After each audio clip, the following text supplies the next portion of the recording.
Good evening, free enterprise enthusiasts, and welcome to the very last match of the semifinals of the Lali-Ho League.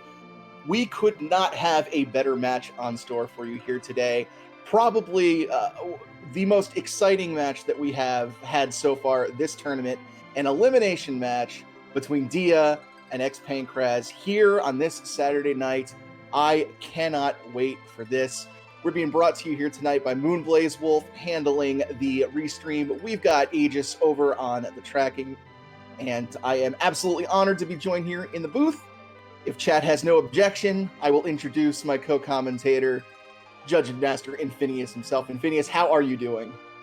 I am great, and I'm great. This is going to be an exciting race. Although I know personally, I'm hoping this is not the last race because I'm hoping for a tie. Yes, we've been talking already in chat about how much we want to tie. The rest of the admin team getting very upset at me for advocating that, but we'll worry about that later. Infinius, tell us a little bit about these two runners and sort of the road they've taken to get here.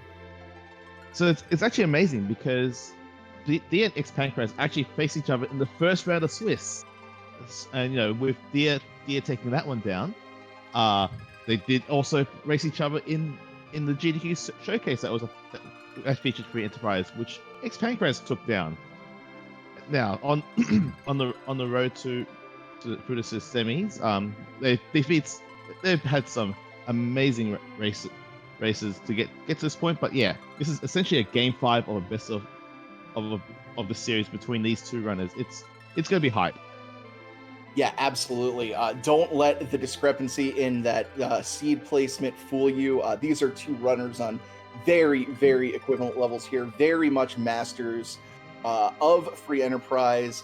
Technical prowess, absolutely unmatched. Dia looking to get get into the finals here and get her hands on her first tournament victory, despite being a prominent figure for several tournaments now, has yet to seize victory in the ultimate match just yet. Yeah, and let's not forget that xPankraz is also very, very new to the scene, and made it to the semifinals in Zero 3. So it's very, very looking forward to see what they come up with. Also, and also not to mention that waiting him at the finals is one Dusty Griff, who is no Slash himself. Yeah, whoever wins, this is going to be an incredibly close match, and whoever wins it is absolutely not out of the water. Going up against Dusty Griff, that is somebody that nobody wants to have to fight.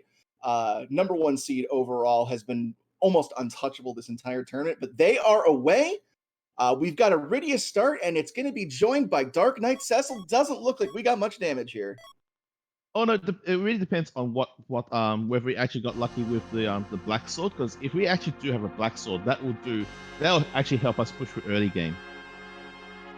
And yeah, also with the Zeus Gauntlet. Yeah, with the Zeus Gauntlet, that also means that if we find once we level up, that Cecil can will be pretty much online pretty quickly. Also, that was a high roll on money, so 64k.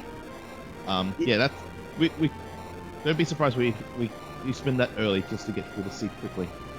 Yeah, this would definitely be, especially with these two characters. I'll have to see who we have waiting on Hobbs. Maybe take a peek at who's in Baron, who is in Kaipo.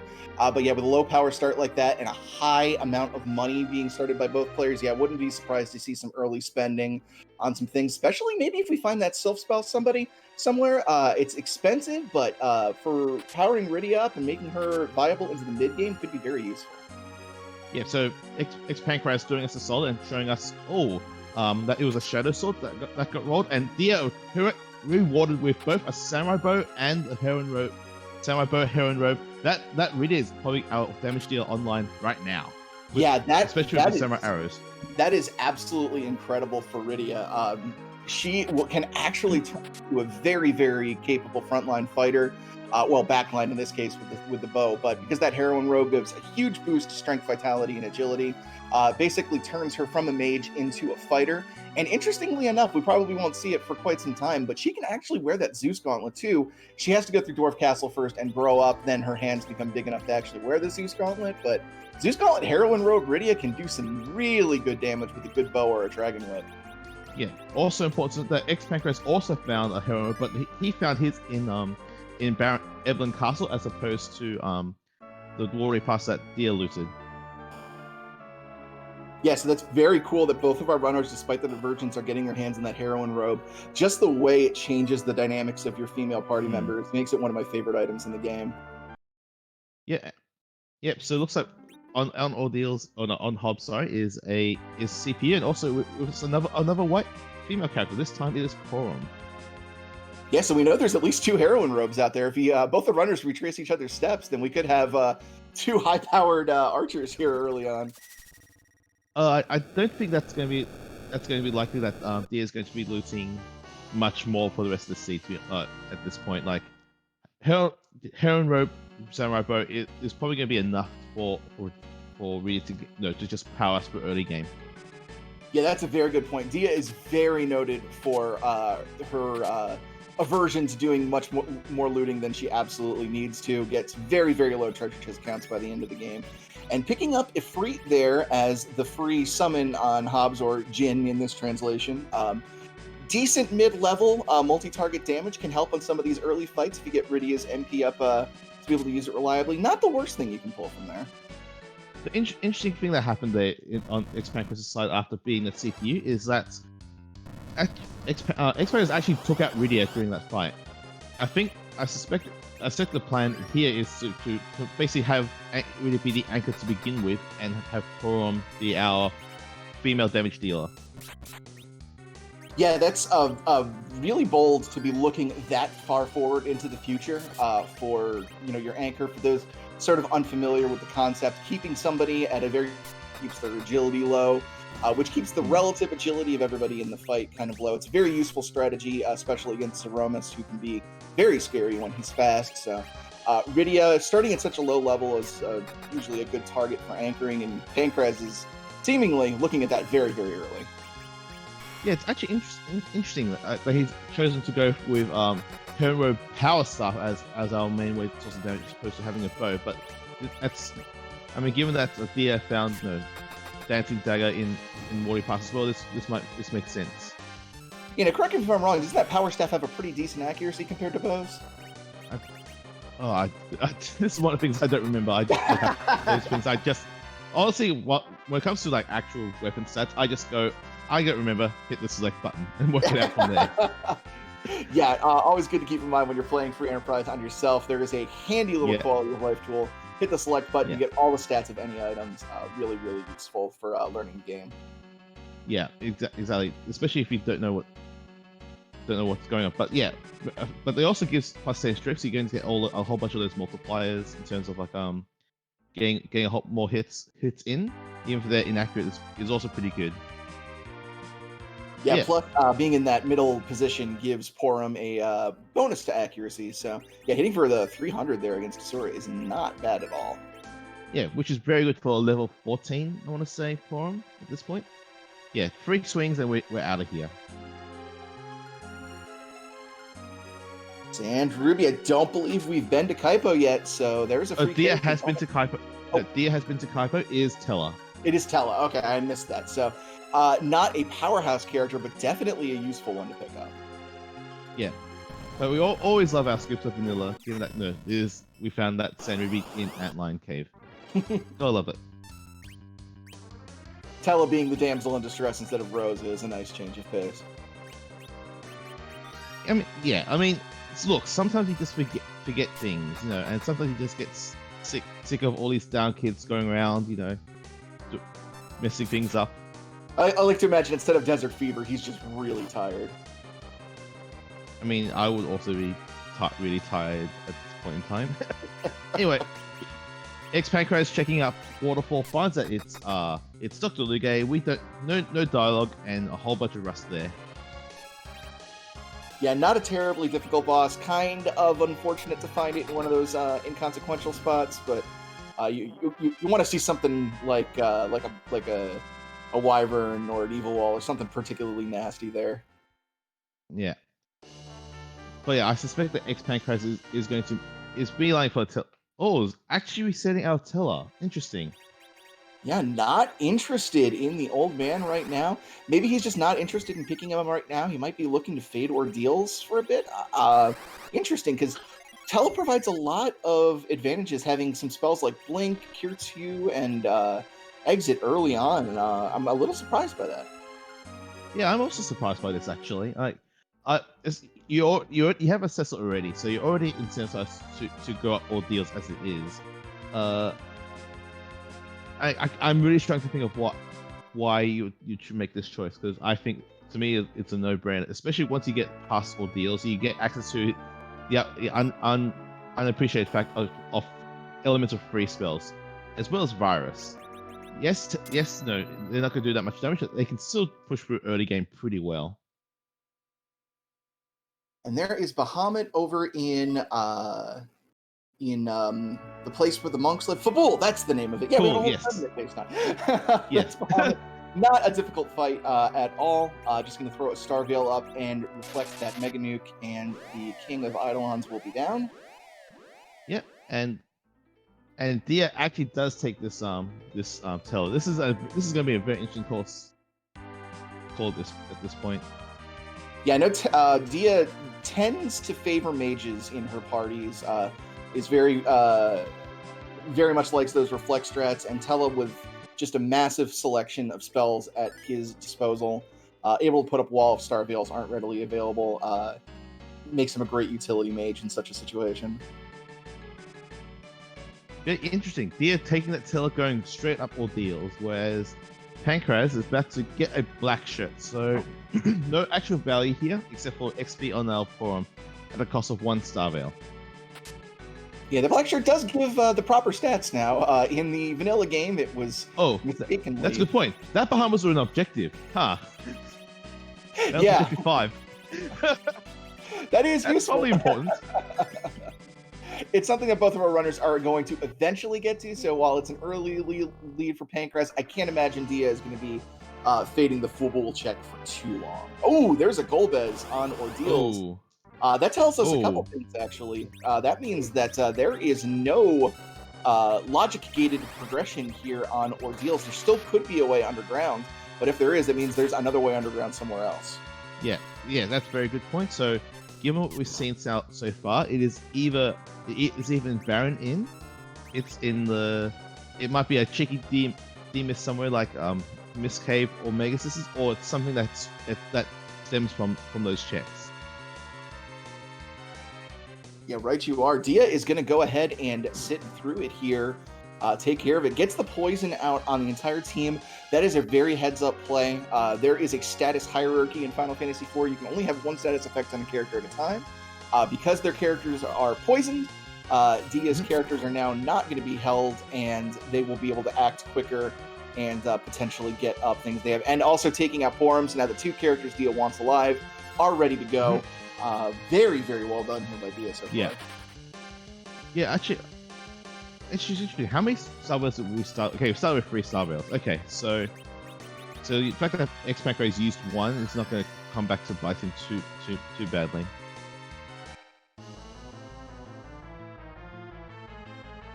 And since the only thing that Golbez is going to do from this point on is cast spells, Rydia is completely safe. And they're just going to wail away on the Warlock himself. Okay, so that probably looks weird from our viewer's point of view of why Tell would try to hit Rydia at this point. He was trying to get a Berserk off. Berserk off. That's all. That Berserk actually will actually bypass the fact that Rydia is clearly poisoned. So that was a sneaky way to try and speed up this fight. Yeah, real heads up knowledge of what the items do, what they're capable of. That Power Staff can use Berserk on hit, and Berserk is a really interesting status because the game generally considers it a negative status, but it has a lovely. Oh, that's rough. Now that's not lovely. All ran out. No. Didn't quite get enough damage in there. No, I think the Lit 3 hitting Tell there was just not enough damage. But Pankraz also takes a reset, so everyone's having a bit of issues with everyone's favorite comedian. Yeah, this is very interesting because I'm sure both runners are going to feel a little bit of pressure here, knowing they took that wipe to Golbez. Honestly, it's not out of the question that they would take a wipe to this fight, but you've got to be thinking like in this do or die game here, this deep into the tournament, that any mistake like that can cost you. Yeah, exactly, and you know, it's really unfortunate, especially considering you know your opponent is as good as they are. That you know you can't any wipe you take always makes you feel like drops your mood a little bit.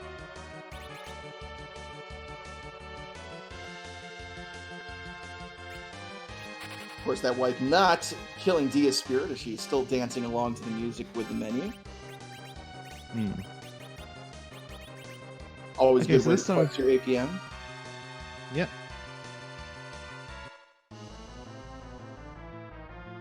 Okay, it looks like we've got two different characters getting XP this time on Dia's side of the field. So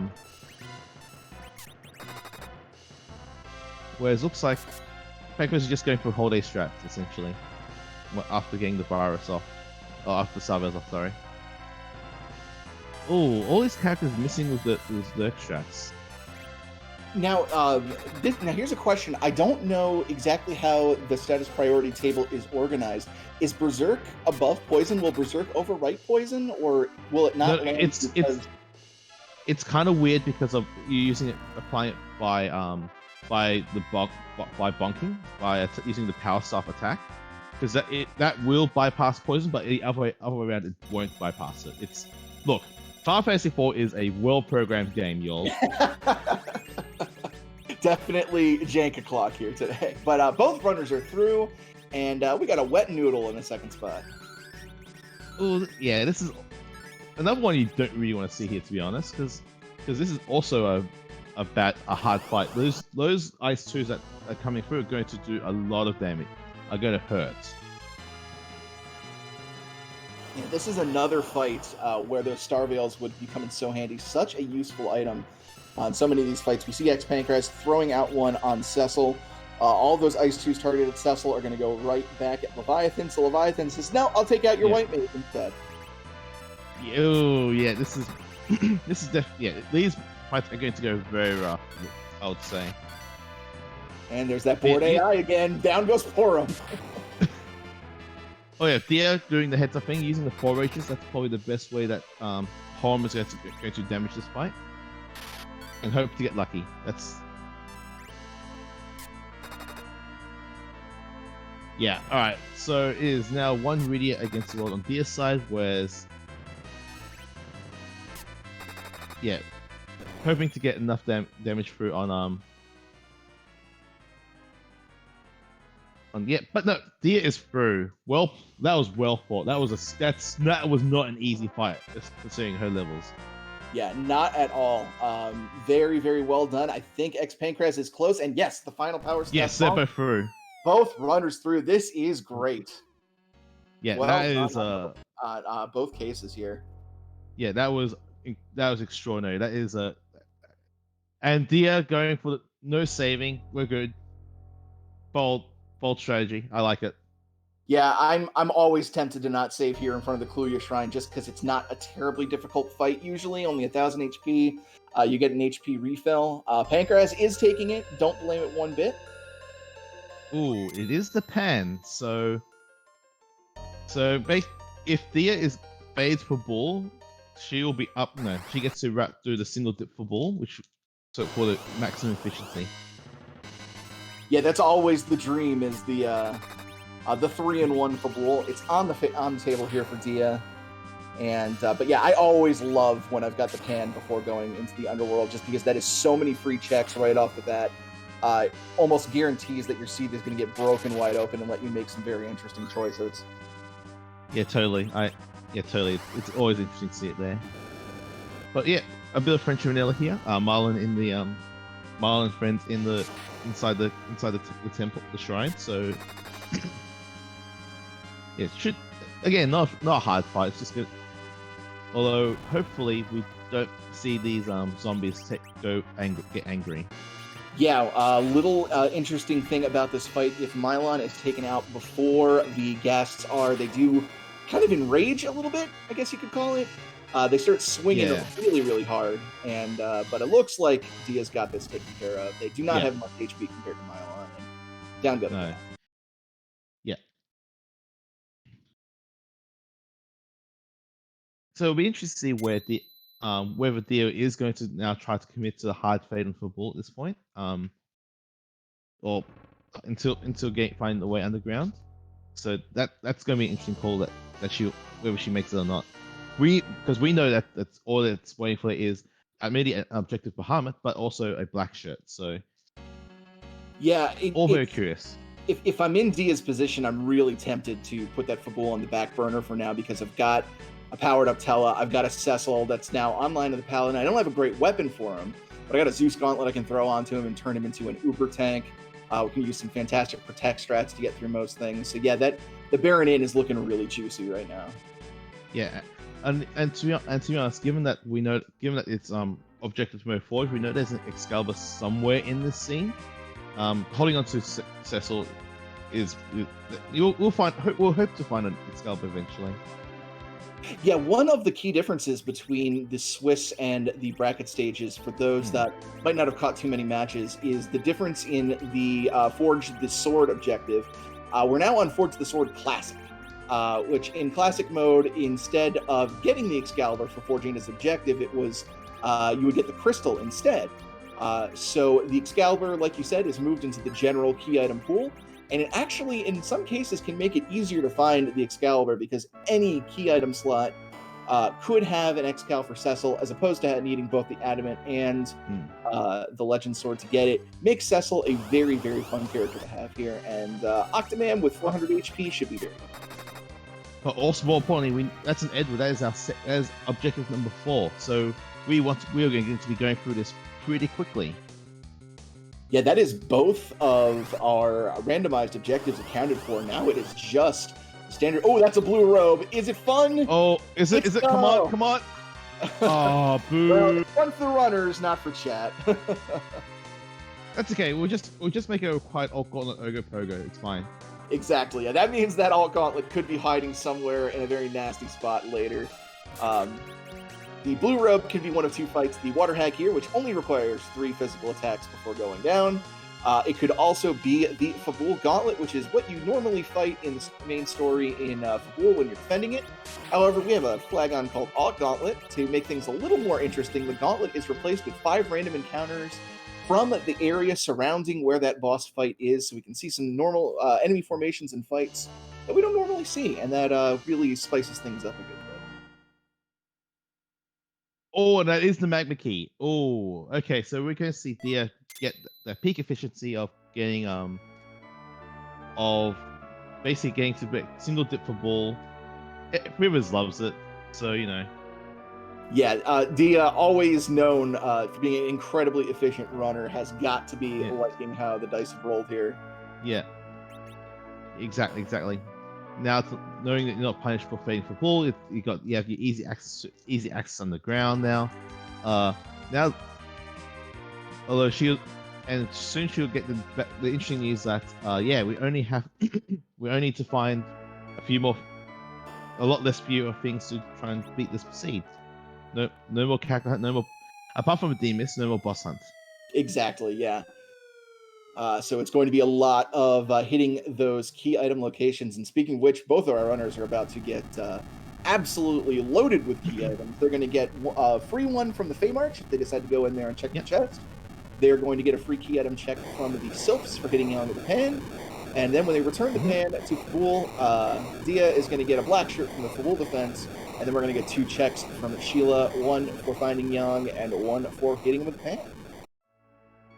Yeah, and then once we've done all that, now it's really interesting to see where our runners go from here, because you have the entire seat's open up to you. I imagine we'll see a Siren get popped at some point, and that's probably where the will have an advantage with that Teller, because Teller can actually cast weak, whereas xPankraz will have to rely on actual damage and maybe a stop from the Rydia to actually get that damage through. Yeah, that is actually a very, very good point. Just more of that like advantages that Tello brings. He doesn't bring raw power to the table, but the sheer utility that he brings really cannot be underestimated. And Adia is making a check in the Feymarch. Looks like she might be doing a little safe scumming here and doing some looting, taking advantage of that progressive item rarity from places that are harder to get to. Yeah, very interesting pickups too. We found a cat claw, so if we find a young in the field, we might know that's a good bit of gear. We found a tiara, so that's going to be good for Iridia, either Iridia or Porom, because they can wear that as for good like magical resist, and also the Crystal Mate, which is a very good defensive item for Cecil. So that bit risky, but look, early on that seems like a good play to me. Yeah, Tower key from Tower key from the Panbonk on Young, and Luca key from the Free Feymarch chest. So this is all opening up incredibly quickly. Yeah, just like you said, Infinius, we're getting everything from these checks that is just really busting the seed open. I would not be surprised if we start to see some major divergence from the runners here. And Pankraz, following India's footsteps, is also going to get hands on the tiara. So Rydia's going to like that if she gets utilized. I think for xPankraz side, Rydia is unfortunately being our anchor, so unlikely to actually get any XP for the rest of the seed. For Dia, a bit more likely. Well, those are some bosses. Like we know that's Marlon Z in the Well, actually, it's not as bad as I think though. Like Marlon, if you're able to use cover straps with Cecil, with I assume crystal armor, and I think some other way to resist gas. That is a free fight. That is actually a reasonable fight to take. Yeah, levels, but that's a doable fight. Exactly. Yeah, those cover strats that we talked about can kind of really shut Mylon Z down. And if you got Edward and you're feeling bold, you could do a Thunderstruck strat on Odin. And I think that might actually be viable for xPankraz if he's found an illusion and silk webs, because that's the advantage he has gotten for having kept Rydia down, because Rydia comes in at 4 agility, only takes a few more levels to get headed to RA1. So yeah, that is a very interesting set of affairs here. Yeah, we'll see if either of our runners somewhere in the near future decides to throw their fortunes in with the Feymarch bosses. Obviously, not much of an incentive to do so right now, not when there's so much on the table with these free checks. But yeah, that's got to be in the back of their minds now that these are some Feymarch bosses we might be able to get through. Yeah, as loath as I am to be of never Feymarch, this is one of the times where I might, knowing what's there and it being relatively straightforward, I might just do it. At some point, someone that always sooner rather than later. Feymarch, so I'm not... Huh. Interesting. Pankraz is not immediately exit. I think he's going for something. Yeah, there's the change in the battle speed. He is definitely going to try something. I think he's attempting. He's got to be doing a hide Thunderstruck, right? I can't imagine anything else working here.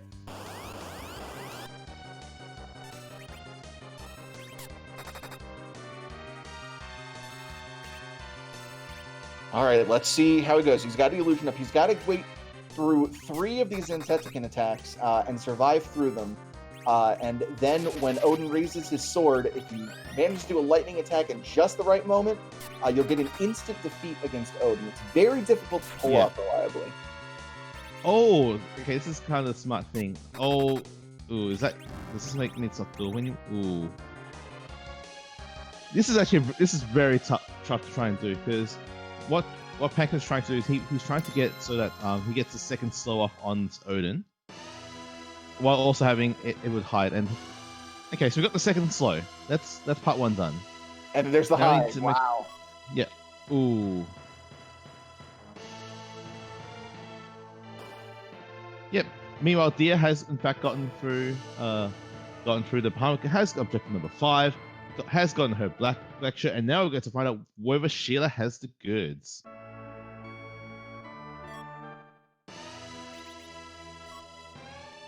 That's a good.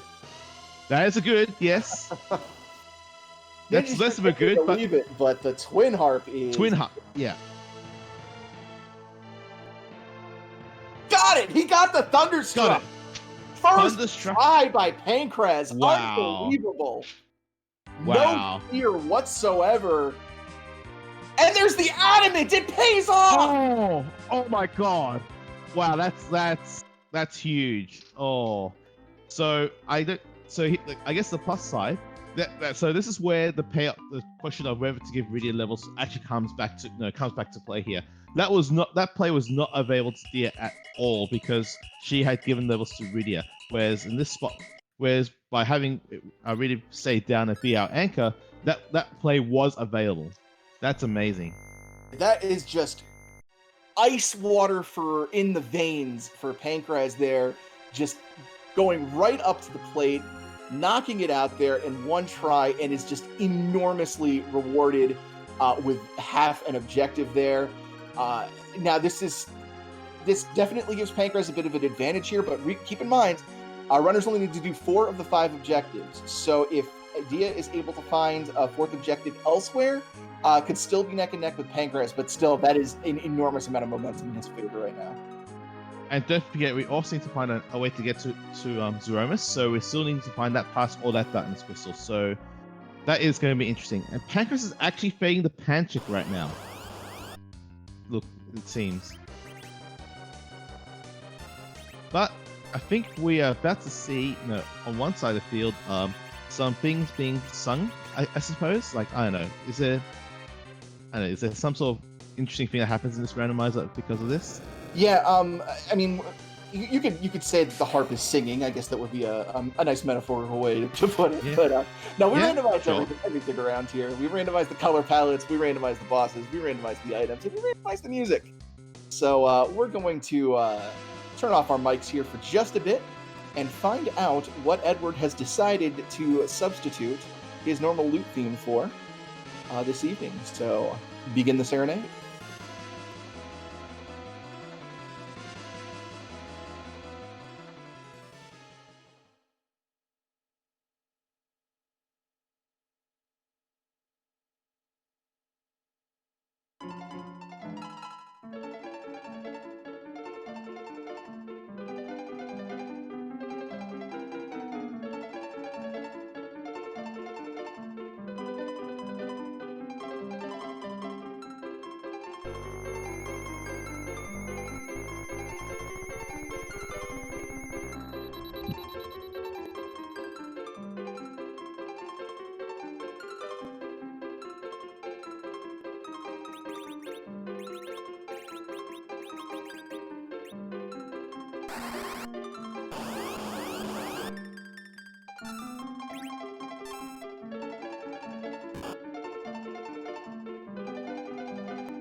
Going a little old school tonight with I think one of our earlier harp songs here in Free Enterprise, the athletic theme from Super Mario World.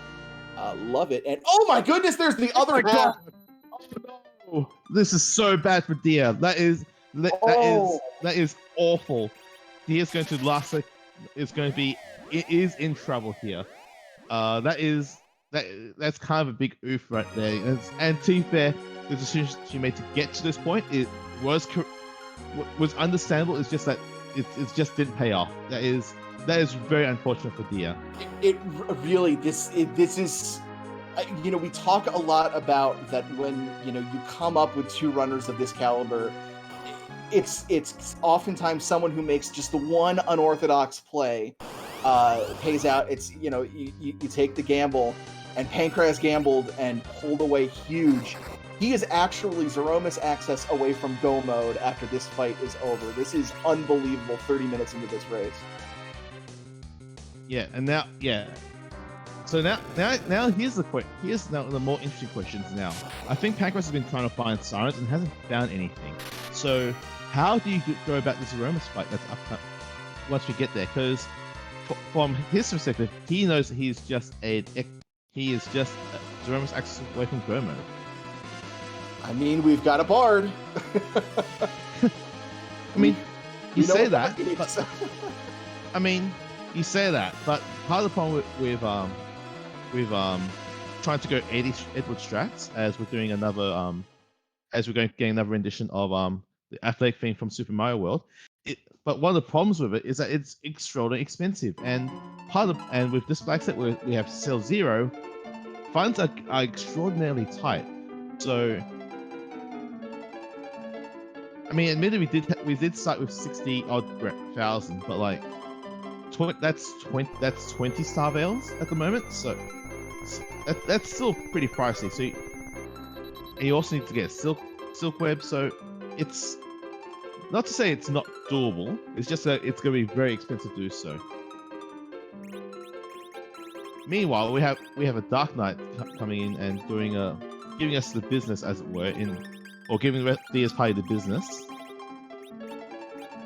Not to interrupt you, Infinius, but we do have reprise of music, so I will have to ask you to hold it. Okay, fine.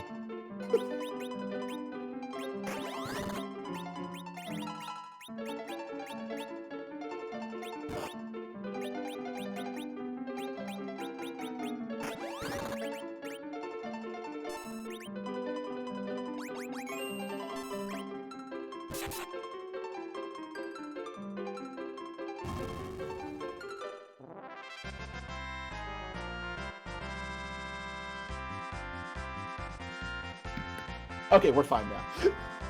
Okay. Also, that Valvalis in the second spot is not great, to say the least. It's definitely not fun. Do you know what the evasion is like in this spot, Infinius? Not off the top of my head. I'd have to look up the spreadsheet because it's one of those things I am very bad with in terms of memorizing. Well, yeah. Pankraz, Go ahead. I was gonna say, Pankraz gets that Legend Sword. It's about to get his 4th objective out of 5, and it's only in about 36 minutes. That's incredibly fast.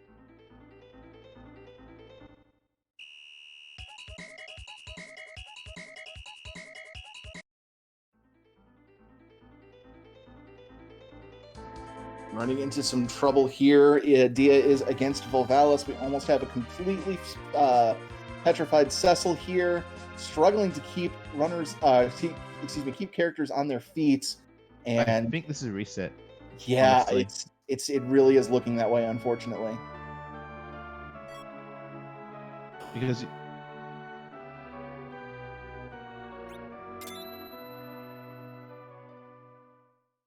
did get the heal out. That is going to revive Cecil, bring him back. And Pankraz is actually going to go pick up that Talon now. No. Yeah, this is just unfortunate. I'm looking at this fight, and I think what's happening is that, this is a reset. All the ways to take out the party makes that not doable for her at this stage. Everyone just needs more hit points. Yeah, that's just really, really unfortunate. Going back in looks like just doing some shopping this time. Oh no, he's probably getting pick up the Sylph because she knows it's there. Oh, that's unfortunate. Buying 2. Yeah, I was thinking she buy 2 by accident. Yeah. Yeah, and that's actually huge because that's 10. Because we know how Jade this seed's end up being. That's 10 veils. I'm surprised, given how much time it was taken, to not just reset out of that mistake and just buy it again.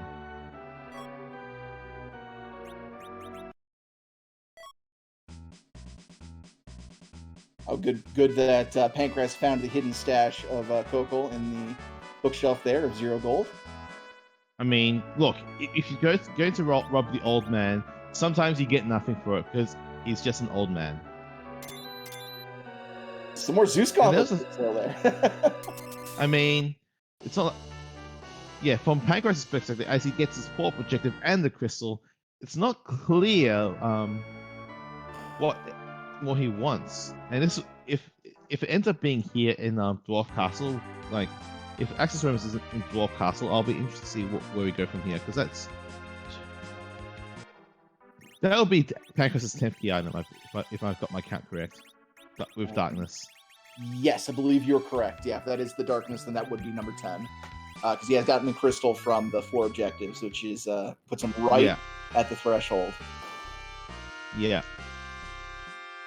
Yeah. DK seems about extraordinarily rude. We are also down another character, so yeah, I'm not seeing how Dia gets through this fight, to be honest. I think she might be thinking self, because one of the big problems here is right after DKC, everybody is going to be low on HP or dead from the DKC fights. The idea might be to get Rydia up here, get Sylph out there to start healing people up. We'll see if maybe it works. No, I don't think it's going to work because Dia really needs to have a second character to survive this fight. So Rydia needs to be able to get the Sylph off and not get hit, basically. And even then, that she yeah. No, I think. Now this is rough because we know. Yeah, and I agree with this. I think you just fail at this point. You just try somewhere else. You can't. It is kind of unfortunate, but you just can't do it at this point. Yeah, that has to be immeasurably frustrating for Dia right now. Yes. 2 wipes to that. This, in such a high pressure, crucial match like this, that's got to weigh heavily on you.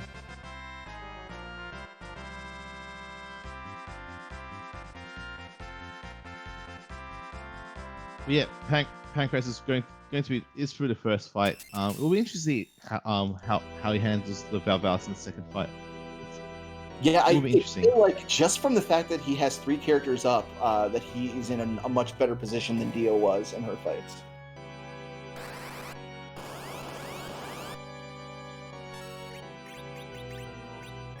Yeah, and I'm thinking back to Dia's one loss in Swiss. This is going to be a real aside. Was down to being a rude Valvalis spot, and this probably accounts for that. History repeating itself here in the Lali-Ho League. Well, that's bad news. So we know that our Orc Gauntlet is in fact not on the moon. It is waits for us down if we choose to go through the hook route. Which, given that we're just from Pankraz's side of the field, we're just one. We're actually access away from go mode. We're not going to see. I am struggling to even come up with a bizarre scenario in which we would see the hook route at any point during the seed.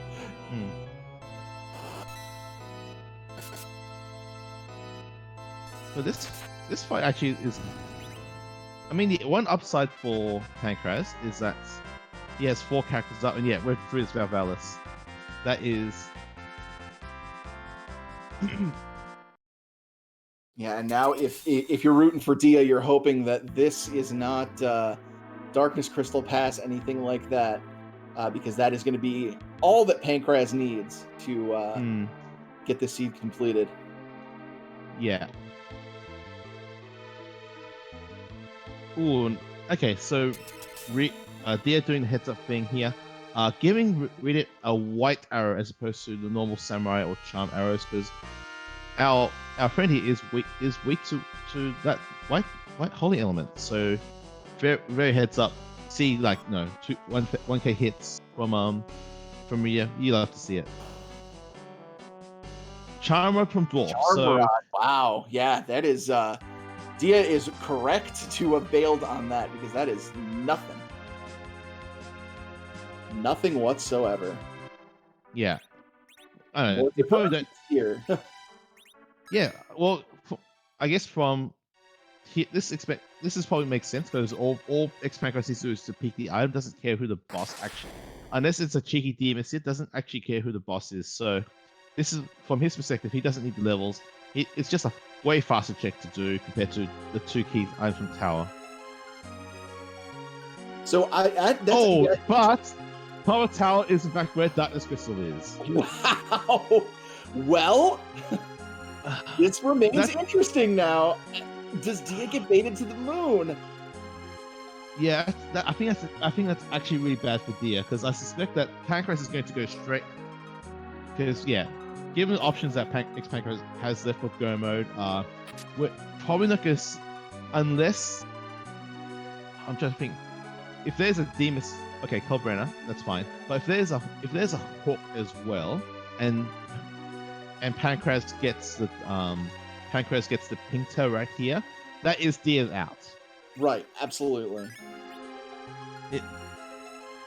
Boy, this is getting really interesting here.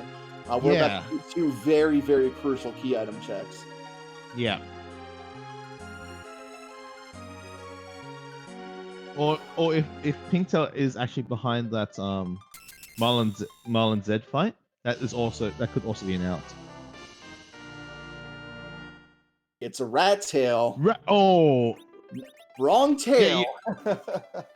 Yeah, you're walking that out. That still does lead to another key item, so that could be potentially a pink tail disguise. Yeah, so Pankraz is obliged to walk this out at this point, because if he knows if he finds the hook at some point, that could be our go. And that's a free fight. That is a free-ish fight if one for fact we're coming in with a combined math has hard 250 hit points on our party of 5. I think Pankraz is going to be able to recover this. That Fire 1 maybe not as scary as the developers intended them to be. Yeah. But we're going to get 2 characters of levels, hopefully. Yep, 36. Yeah, we're fine now. All right, and Dia is about to step outside of the tower. This is another crucial key item check here. Gosh, if you're Dia, you probably want this for the pink tail here. No, I think you want this to be the hook, because if we then do Luca Cave, that gets you Retta leads to pink tail. That is Dia's out. Yeah, that's correct. Yeah, you're right. Baron Key. That's a rabbit. Oh, that is a rabbit hole. That is very bad news for Dia, because she is going to chase that. Yeah. That's in fact. Yeah, the entire world is basically open to it. Like, she doesn't know that Odin is our way to go mode. That is very unfortunate from her point of view. Yeah, I mean we talked about how, that's a somewhat tempting fame arch with those bosses there, and it was the dice roll that it came up Pankraz there, and gosh, yeah, there is. We're losing situations in where Dia is able to come back here. If it's a very quick pink tail and a very quick hook on the moon, so be it. But outside of that, Dia's just losing time here. Yeah, and even then, how the big question here then becomes how as xPankraz is heading straight to the tower, is going to be in go mode in approximately 4 minutes, but Dia's timer is very, very short at this point. Yeah, tournament life on the line here. It's really going to come down to what checks are made, how quick they're made, and how lucky they end up being. Yeah, and let's just reinforce the fact: Dia, given what she had set up, did not make a bad play. She made amazing plays. It just didn't pay off. Yeah, 100%. That's important. No, like I honestly think that I probably would not have kept that Rydia down that low level as an anchor for that long, and I probably and that's why I would have lost by like an hour. Yeah, and that could have been exactly what Pankraz was thinking. Like, I know how Dia plays. I know what a methodical player she is. If I want to get an edge against her, I've got to do something a little unorthodox. And keeping that Rydia dead as an anchor as early as he did, definitely a little on the unorthodox side. And making such a gutsy play on Odin certainly qualifies. And these high stakes matches sometimes are going to reward those that play a little more boldly, and that's just sort of the nature of the randomizer. Yeah. So interesting to note that as far as we can see, there were no sirens. The sirens were not on the moon. They were hourglass too. So we might actually see Dia take random encounters on LST Fort and hope to snipe the King Ryu fight. Yep, and I believe both runners still have their initial siren from the starting kit. Correct. If I'm not mistaken. Yes, Yeah, that's at least one do. gear. D-Lunar. Well, I heard you like Cecil's. Yeah, that's the third one. Unfortunately, no dupes on this particular flag set. But I mean, even if they did, not like we have enough holy swords to go around. Yeah, that's hilarious. But I think you see Dia take that one siren, take that siren and the hourglass, get some levels, and then I do think she's just going to walk down LST and try to get snap down counts at this point, because you just need the levels right now.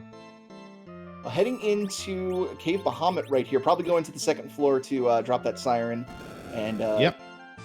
Well, no, walking through the second floor actually. Might be wanting to beat the boss first. Oh, yeah.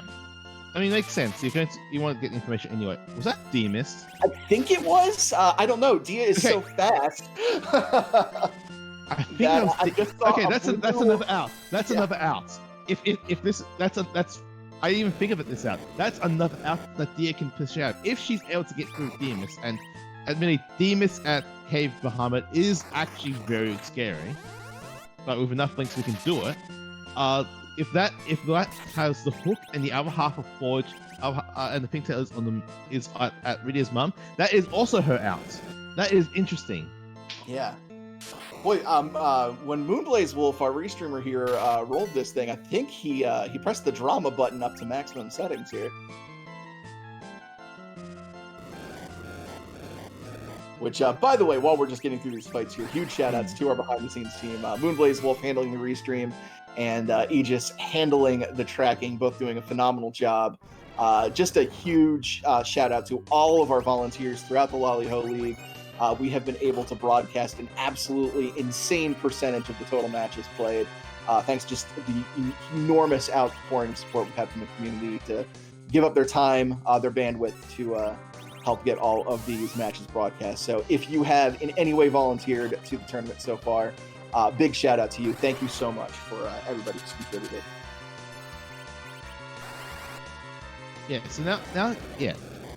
Again, huge shouts to all the volunteers. Without the volunteers, we just and also all the viewers as well. Without that, we'd just be talking and and it'd be very sad when no one responds to our bad puns. Yeah, I mean, people don't know this, but even if this match weren't being broadcasted, I would be talking to myself in my room about it. So I'm just happy that someone else gets to listen to it at this point instead of just my dogs. Yeah. Oh, I'm yeah, exactly. I don't have anyone in this here to also listen, so it would be a very awkward one for me. Let's just say. The go. Dia's gone back, because that is officially go mode for xPankraz. Has Zeromus access, has the crystal. Now it's just a matter of getting his team set up in order to take on the hardest fight in the game. Huh. Dia's gone back to Earth. What is she up to? Oh no! You gotta be kidding me! No. Are we on this? Are we trying to do that Odin fight? Because that would be huge if she's got. Oh my god! There are two fights here that are now very much within the realm of possibility. There is the Mylon Z fight, and there is the Odin fight. We know that the money fight is the Odin fight. If Dia decides to do that fight first, this is a race. Yeah, that is huge. Like, despite all the resets that Dia has taken, all the under wipes, this is incredibly close. If she's going for that Odin fight right now. Okay, here comes the cure. So it looks like we've got Cecil Protect strats that might be hinting toward the Mylon fight. It might also be hinting toward keeping Edward auto-protected until he can get a hideout. We'll see here very shortly. Yeah. Yeah, it's a tough one. I'm not sure. I think we're actually just going for Zerg strats at this point, so we're probably by the looks of it. So Well, yeah, no, we're Zerg strats with the Dia is crystal good. now. Yep. That is a full-on tank, Cecil. Yep. Yeah. So, but Dia's actually going to be able to achieve both. But even still, that is a very, very heads up, knowing that this is available. Probably gambling that Pankraz is not going to be doing this anytime soon, which, unfortunately for her, she's right, but for the wrong reasons. Right. Absolutely.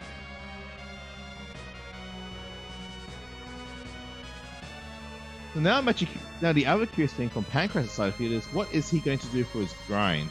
Now that he's on the moon, he's going to find out that that's that there's no sirens here. There's only hourglasses and ethers.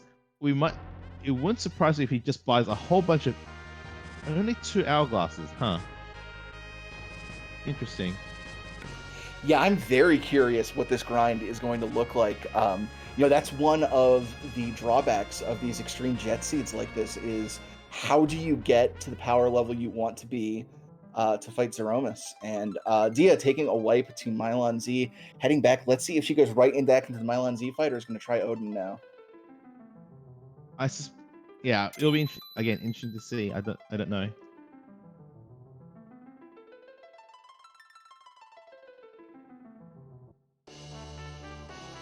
Okay, this time we've got Cecil in the back row. That's going to give him a massive defense boost to make him better able to tank.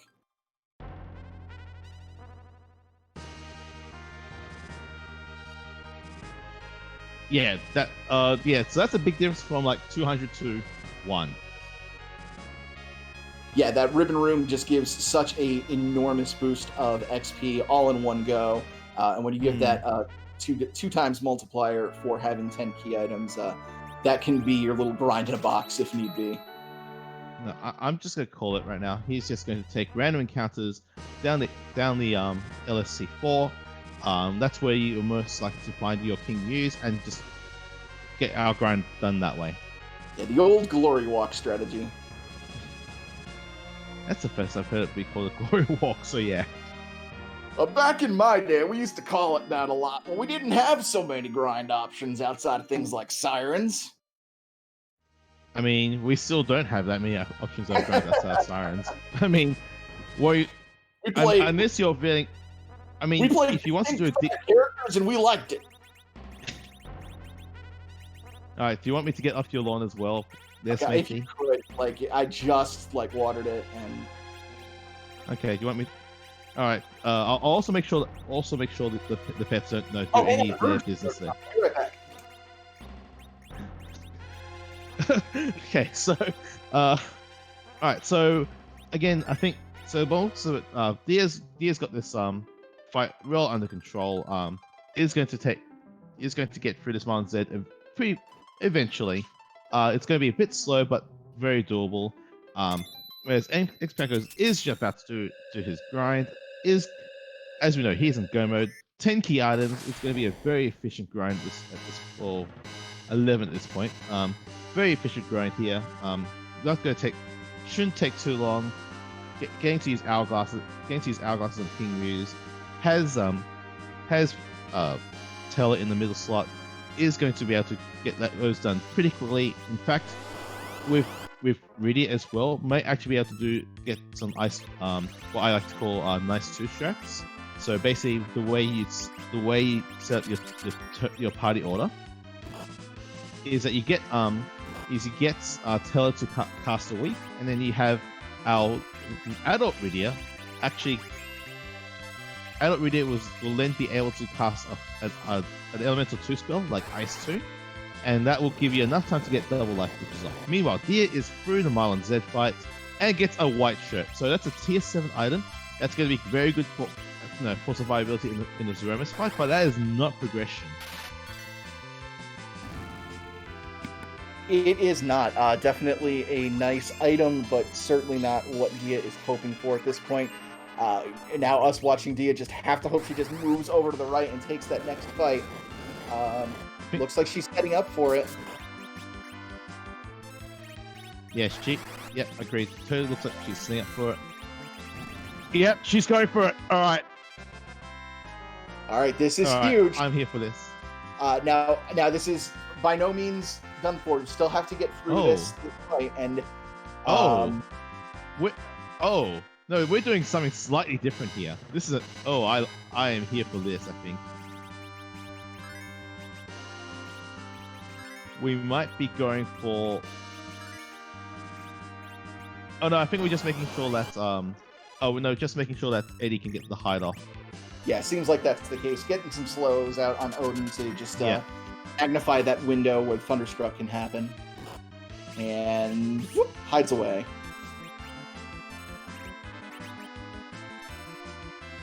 Oh, did you get any slows off play? I don't think we did. There's one slow that got off. I know Pankraz managed 2, but even the 1 is going to be helpful. All right, there's the third Zentetsuken. Eddie's going to come out, and we've got to time this Thor Rage. Yep. Mm-hmm.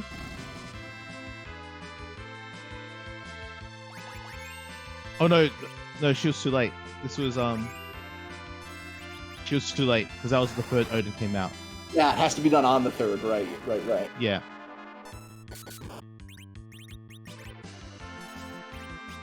So a little bit of a mental error there for Dia. Miscounting the number of attacks, so going to go right back in there. Thankfully, not abandoning it, sticking to this strategy.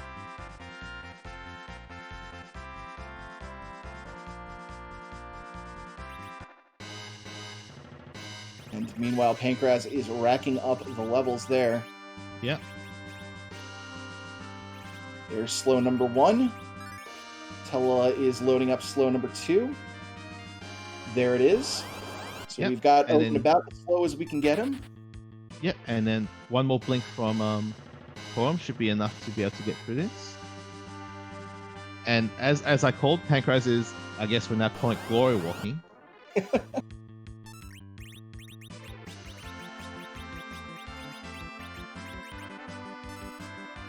Team is down. Eddie is hidden and safe. There is Zentetsuken number 2.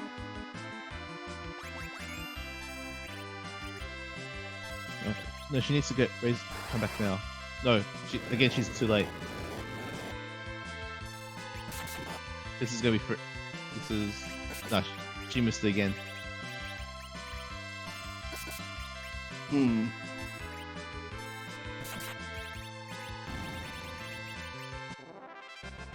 Oh no, she's bailing. Oh goodness, no, Dia, not this. Yeah, that's really unfortunate. No, she had the right sub and everything. I don't know. In the heat of a race, sometimes you do forget how to do these things. It's not. No, again, these are not easy strategies to try and pull off, especially in the cost of when your tournament race is on the line. Yeah, not at all. They're strategies that just so rarely come up to outside of things like Catalyte Seeds. These are really, really deep esoteric strategies. I didn't know that Thunderstruck even existed until I started playing Free Enterprise. It's something that you really only comes into play in select circumstances, so it's not something you're going to, prioritize when you're practicing, and sometimes it's just going to come down to those esoteric skills, and Pankraz just able to perform here tonight when Dia was unable. Yeah, it's just, and again, all the decisions that up to this point, were made sense. Were reasonable. It's all about going what your preferences are essentially.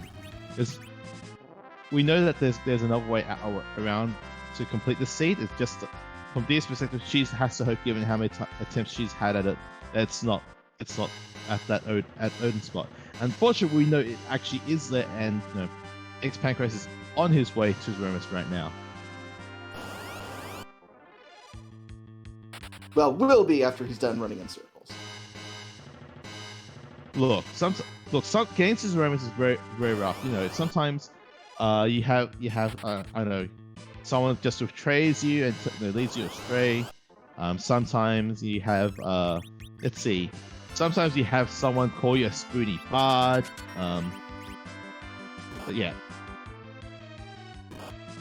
These are all important things you want to keep in mind whenever you yourself go to the moon.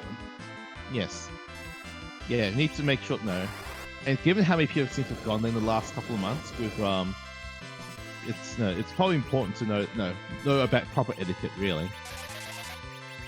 So yeah, no fancy low-level strats or anything here from Pankraz, going for very traditional strategies, getting his team up. Now, his team is looking a little on the reject percent side. That was the name of one of our flag sets for the lesser-used characters back in the World Series of Free Enterprise. The only character here that doesn't qualify in that tier is Cecil, but we don't exactly have phenomenal equipment for him, so we're going to have to utilize strategies using characters with kind of low hit points.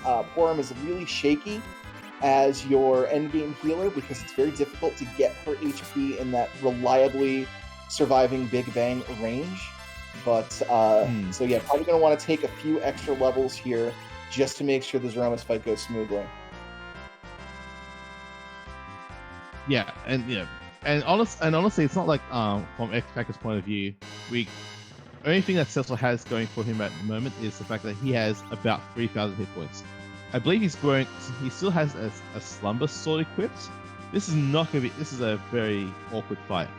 Meanwhile, on Dia's side of the field, we have the play has seemed to have shuffled like one space over into the ribbon room. So basically, it's a free fight. We just need to zerk out 2 or 3 of our party members, and we are good to go. Yeah, something people don't really realize about Plague is sometimes he likes to sneak out of the White Spear room and go put a ribbon on. Just likes to dress up and feel good about himself. And I wholeheartedly support that. I think he looks amazing with a ribbon, honestly. Look, every person has the right to want to look and feel pretty and cute, okay? So, 100%.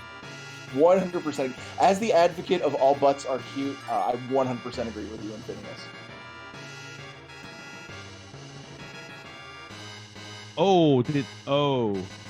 Okay. Re-saying that because Rydia lost her last arrow because of how that glitch acted.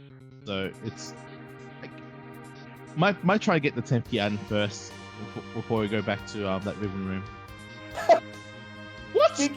Speaking of swapping rooms.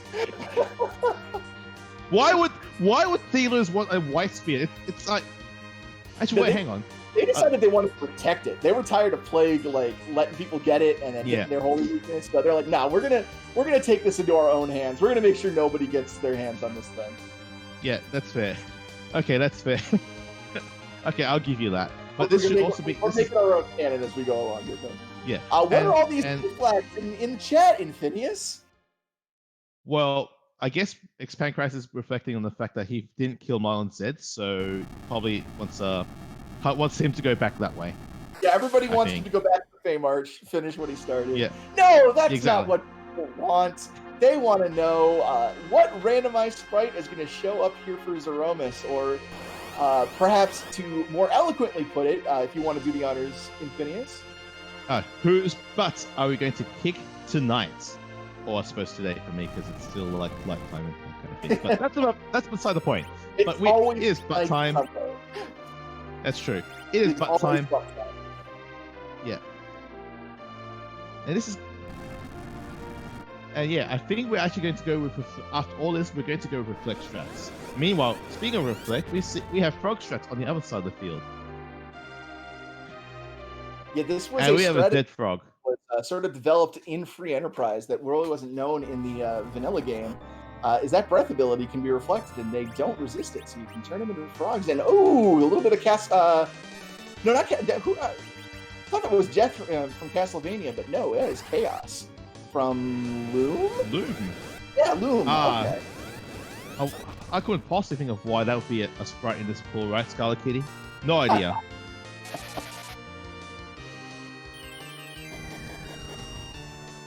Getting a little bit of not just getting in there because of Scarlet Kitty's affinity for the game, but from the ongoing joke of having as many chaos misses in the pool as possible. Yeah. All right, so based on Pankraz's setup here, how do you kind of feeling about this fight? Well, I like the fact that we're actually going to have our Eddie hide, just as an out in case we need to do Eddie shots for the rest of the way. I don't think we need to, but it's always an option at least. But yeah, this is going to be a slightly awkward, and that makes it even more awkward as form goes down, when the counter needs slow. But yeah, this is going to be a slow and safe Zeromus fight. Yeah, really no other way to take it, just with the relative lack of power that you kind of have here.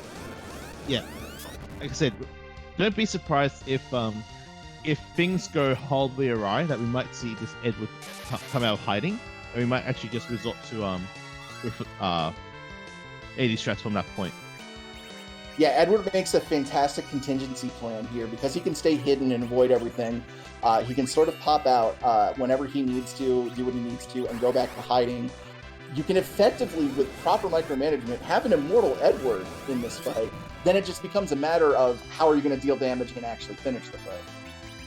I mean, one thing we could do, and it might take about 1,000 years, is if we get this a virus cast onto Zeromus, we could just have Eddie hide for about 10 hours, and that would be enough. Probably not yeah, Samurai an option that you want to opt for if you're in Pankraz's position right here, but definitely on the table. No. But it's safe.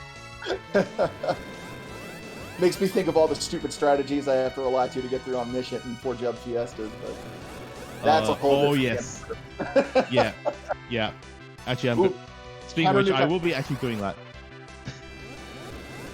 Counter nuke on Rudia, able to survive it, getting her own nuke off, and Rudia's got a nice bit of magic defense. He's got that tiara on, most likely.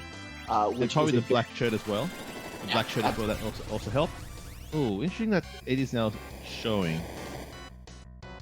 Huh.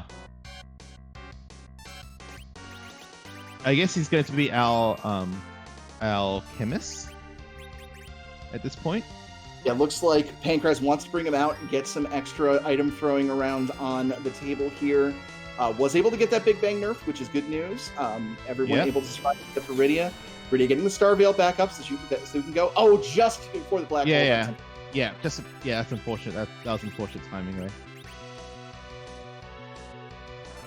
Still, we're getting rather close. As we're doing these reflect strats, Pankraz is going to be able to skip that HP refill, and Zeromus is effectively only going to have half the hit points he would have normally.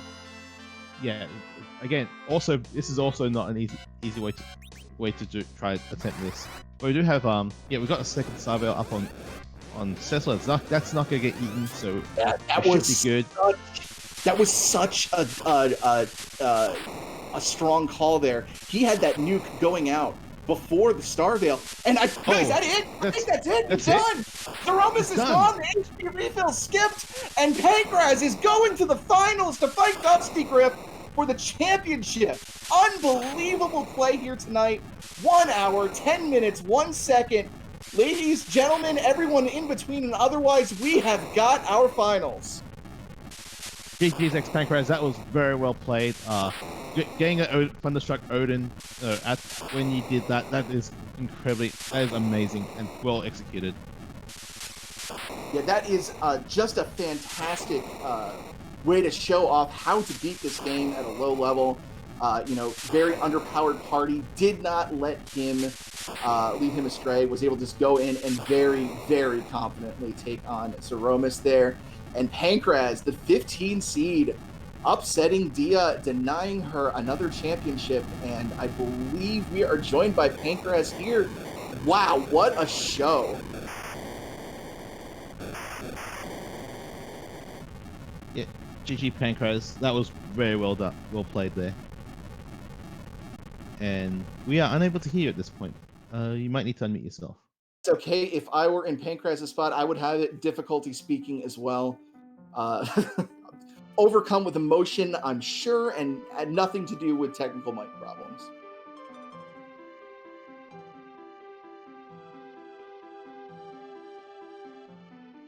Okay, I can hear things now. Here we go. All right, GG's xPankraz, well played, and congratulations on making to the finals to face Dusty. How are you feeling? GG's, feeling great. Played that race pretty well. Glad to come away with a win, and glad to continue playing in the tournament. So I want to hear your thoughts, and the only word I have to say is thunderstruck. Zap. That's it's something I've worked on a few times. With base level Rydia and Edward, I was a little bit worried since Eddie is going to be RA2. I don't have much in terms of slow casting. I just have to rely on Porum to cast it twice. But figured I could do it. Second guessed myself about, do I want to do it at first? But very glad that I went back after seeing that Adamant and then the subsequent Legend story. It's a tricky thing timing-wise, but I thought that with the base level of Rydia, my anchoring was fine enough. I had an illusion, I had a slow caster, I was going to be able to do this, and thankfully I was. After that turned up, the Adamant like it did, were you did you ever actually feel behind during this race, or did you think you kind of were in the driver's seat from that point forward? From that point forward, no. I never feel ahead in any of these races. I think maybe I would have a slight advantage, but I know Dia is also well versed in the Thunderstruck. She could do that. She might not have wiped to the Golbez on her deals beforehand and would have, a couple minutes of advantage on me there. And then I do Dwarf Castle, and that's a big bust. And I do Luca Cave, and that's a big bust. And I'm starting to feel like I'm in a Jet Seed versus Dia, and I'm not finding the Darkness Crystal. This is bad.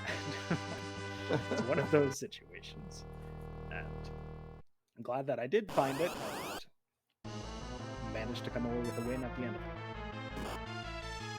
Yeah, so actually, speaking of that Thunderstruck, the entire setup, keeping Rydia down for this entire time, was that actually planned from the start, or did it just happen naturally because she died to the CPU? Oh, I killed her during the CPU. She hit herself with the Blitz Whip. Okay. It was intentional. Once I saw the Power Staff on Porum, I figured that I'd move my Heroine Robe from Rydia to her, since that would be just as much damage, if not more, depending on the bosses. Porum would learn Berserk this way, and I keep Rydia as a pocket anchor should I need it, in case of something in the Fey March that's free that I want to do, or if this turns out to be a Jet Seed and I need a good anchoring situation, or if it's a hook route and I need a good anchoring situation. There's a whole bunch of different things that all sort of factored into the idea of keeping Rydia down. Once I looted the Tiara and the Fey March and bought the Charm Rod, I figured that I'd start letting her get levels, since it wouldn't be too long to get her to Virus, and plus 25 Wisdom is pretty good for Virus casting. But then, the rest of the seed just said, hey, by the way, you're in go mode, and plans went out the window. Yeah, and obviously with Dwarf casting, giving a second Charm Rod, after you spent 20k for it. And then that also factored into my decisions later, because then I didn't have 20k for Star Veils. I couldn't afford Eddie strats, so I guess that we're just doing this. Right. Okay.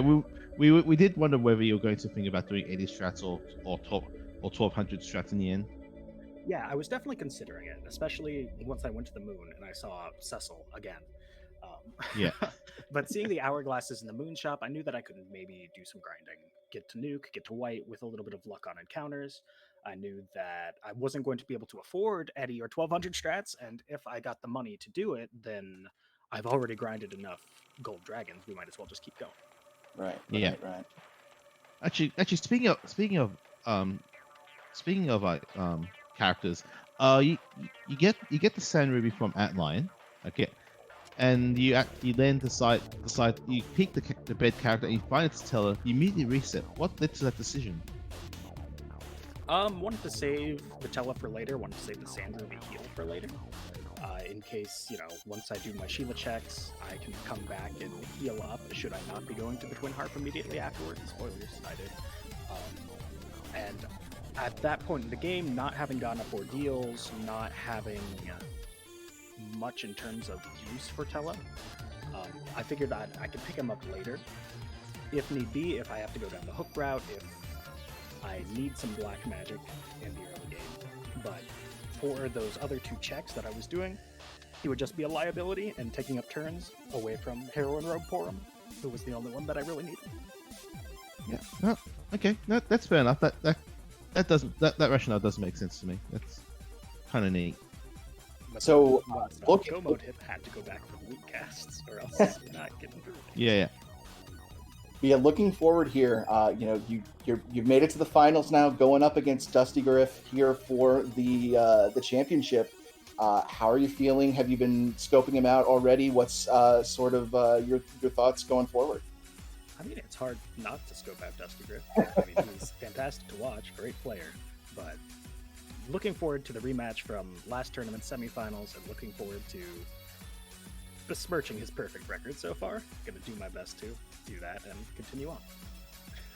Show us all that he can bleed. I will try my best. Well, Yeah. Pankraz, on. I was gonna say you put on one heck of a show here tonight. Absolutely entertaining to watch. Very well earned victory. Did you have any last thoughts on the seed or the tournament overall you wanted to share? I'd ask for a refund, but I know the machine's broke. The seed, while it was challenging, but it was fun in its own way. And thanks to Moonblaze Wolf for rolling it, for restreaming all of this. Thank you, Smapety and Infinius on the commentary. Looking forward to watching it back. Thank you, Aegis, for the tracking. And thanks to Gia for a fantastic series. Looking forward to continuing to play her in the future. And hopefully continuing on to this tournament come next week. Till then, y'all have a great rest tonight, and I'll see you around. Thanks so much. That was Pankraz winning tonight's match, guaranteeing their spot here in the finals against Dusty Griff. Excellently run. We did have a forfeit from Dia, deciding not to finish out the seed. Completely understandable, given what was going on and how much was left to actually do without that Odin check. We'll see if we can get a couple of words from her and get her thoughts on the tournament.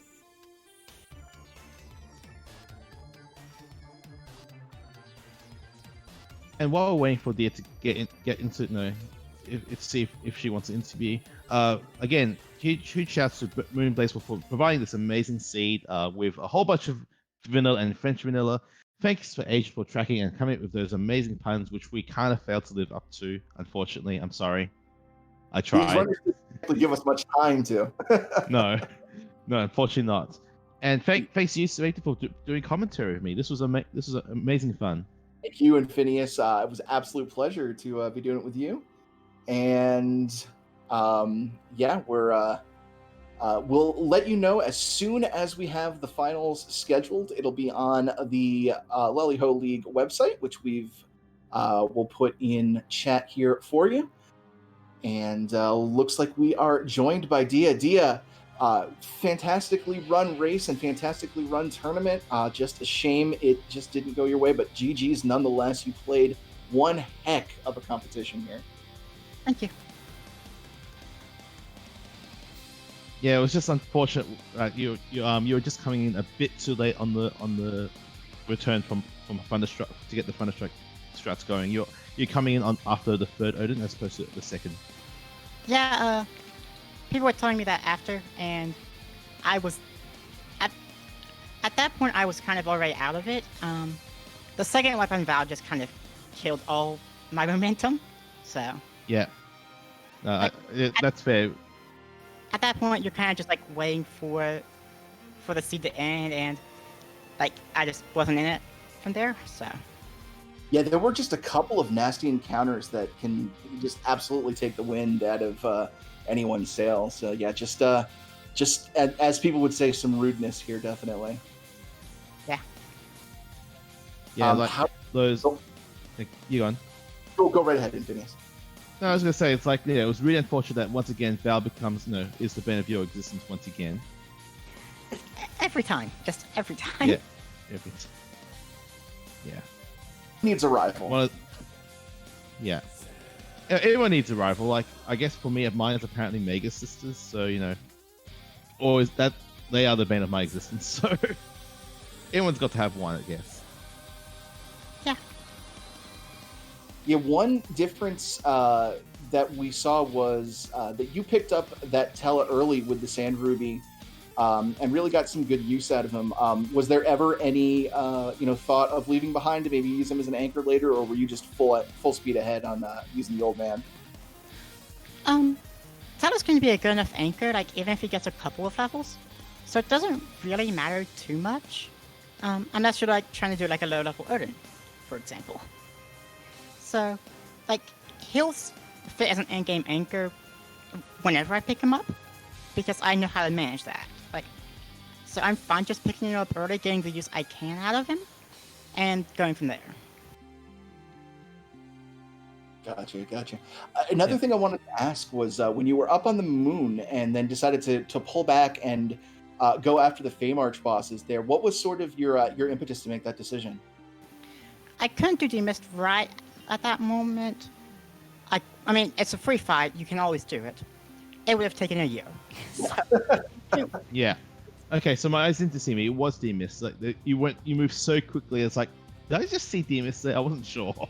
Yeah, and I figured that Pankraz probably did the Odin very early, which would leave the Mylon Z sitting there that he probably wouldn't go back to for a while. If that Mylon Z has something, I mean, even if it's just one key item that gives me the double experience from the moon, and if it's go mode, well, he's probably not getting back to that for a while. And I know I can do that with this crystal armor cover setup after getting a bit more HP on Cecil, so that was just kind of the idea there. Wow, that is a peek into sort of the 5D chess you play when you're at your level. That's incredible that you were thinking that many steps ahead. I mean, after taking those like 2 wipes, I know I have to take some kind of gamble, and that's just kind of the thing. Is like, I know what Pankraz is going to do. I know he did it to me week 1. I know he's going to do this. So let's just see if I can get the other one sitting there that he probably doesn't go back to. Yeah, that completely makes sense. You know, you play to where you think your opponent's not going to leave last. You know, it's very good 1v1 racing and knowing your opponent. It's very heads up. Yeah, it's definitely a strategy that 9 out of 10 times would pay something off. But unfortunately, this is the 1 out of 10. All the goods were sitting on the boss he took. Yeah. Well, overall, Dia, you had an absolutely incredible run throughout this entire tournament. Absolutely one of the strongest free enterprise players in the world. Looking back, how do you feel about your performance all the way through the tournament up to here? I mean, the only series I lost were to Pankraz and Dusty, which, I mean, they're sitting in the finals right now, so you can't feel too bad about that. Yeah, whoever wins, you're fine. Yeah. But also just, my stamina needs to get better if I'm going to win one of these, because I start getting burnt out a couple weeks before the finals every tournament. So I need to take a bit longer of a break probably, and get before the next one, and maybe by then I'll be able to make a deeper run with more energy. That's entirely understandable. These are, I think the casual viewer might not realize just how much dedication and prep time and practice has to go into, getting as far into the tournament as you did. So that's a very good point to point that out. Yeah, and it's not just the races like that people see. There's ladder, which I was using for practice. There's practice I do by myself. And then between Swiss and bracket, there's a lot of running these bracket seats, figuring them out. What's the best strategy? And it takes a lot. It's a lot of free enterprise. Yeah, a lot of physical and mental stress, just playing the same game over and over. But I mean, it does pay off. You like I said, you performed so well here. You got so far. And you're one of my absolute favorite racers to watch play. So I can't wait till a tournament or two from here when we're putting the championship wreath around your neck, Dia, because it's gonna happen. We'll see. Well, did you have any final thoughts you wanted to share with us, Dia, before we let you go? Just best of luck to Pankraz in the finals. It's not going to be an easy one, obviously. There's a reason Dusty's won 2 of these. Let's hope he doesn't get a third Pancras. Putting a heavy destiny on his shoulders right now. Yeah, just no pressure. It's fine. It'll be One fine. of us had to stop him. It can't be me now, so it's up to him. What, you're telling me I didn't have a shot against Dusty? Oh. I meant from tonight. Okay, sure. Okay, fine. Well, thank you so much, Dia. As always, an absolute pleasure to speak to you and to watch you run. Enjoy the rest of your weekend, and thank you so much for putting on such a wonderful show for us tonight. Thank you, and as always, thank you for the commentary. Thanks to the restreamer and to the tracker. Alright, geez, Dia. And well, that is going to do it for us tonight. The stage is set for the Lali-Ho League Finals. It's going to be a bout between Dusty Griff and xPankraz and Infinius. I personally cannot wait. Yeah, it's going to be an exciting round. Hopefully, I'm sure they're in talks to schedule this right now. So once that comes up, you'll find out in the Discord channel. But until then, we're going to be rating some. Who are we rating this, Smakey? Rating Casual Geek Dave, big member in the community, coming back to the game after a bit of a hiatus. Very, very fun guy to watch, and doing a really fun flag set. If you're new to Free Enterprise, this is a great way to get involved. Very easy to pick up, very fast, very fun. Definitely check it out.